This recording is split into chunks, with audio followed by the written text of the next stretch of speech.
Largely Spanish American school, but some Anglo people too, and loved it over there very much. But as summer came on, it was almost unbearable.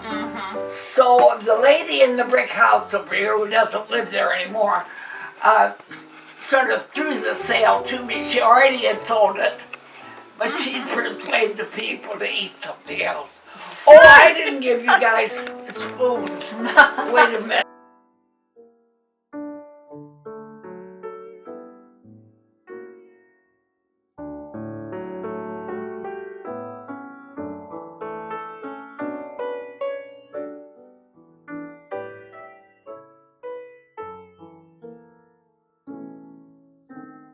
When I was a tiny girl, I decided I wanted to go to Sunday school, so I did. So I can't remember when I wasn't connected with the church. I started very young. And of course, Mother had to say prayers and things like that. Mother was a very fine mother. Dad, too. I can hear Dad quoting about the thieves on the cross, you know. This day shalt thou be with me in paradise and all that. As far as going to church, and then I've been to different denominations because I'd go where there was the church I could go to. Now, I lived in Niles for a while, and in Niles I went to that beautiful Presbyterian church over there. And that minister was very strong on memorizing. And if you're going to be doing some teaching, which you all are, I advocate that because in times of great trouble or need, those wonderful quotations come back. And they are very sustaining. Well, then, when we moved to Berrien Springs, I got into the Methodist Church.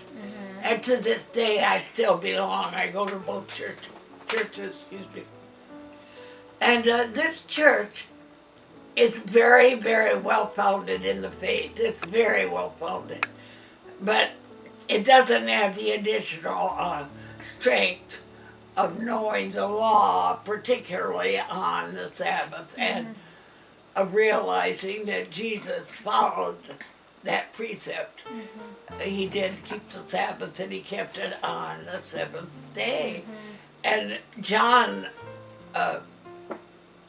Baldwin has a great deal to do with it because we'd argued up one side and down the other, and he had an answer all the time.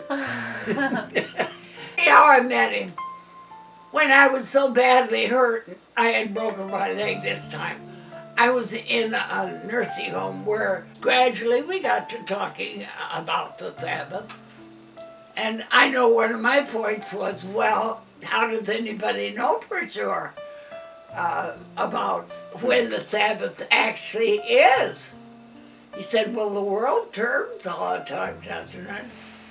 And I got to thinking that over, and I thought, well, God would look after that. He'd see that people do the right rotation and the right date. It was his day. He'd see to that. I could see that very plainly. Well, then the fourth commandment, remember the Sabbath day to keep it holy. And then I hooked it all up, and it suddenly came to me, of course. That was the day Jesus kept. What am I waiting for? And of course, it's come out through different studies, the importance of obedience to the law and obedience to God.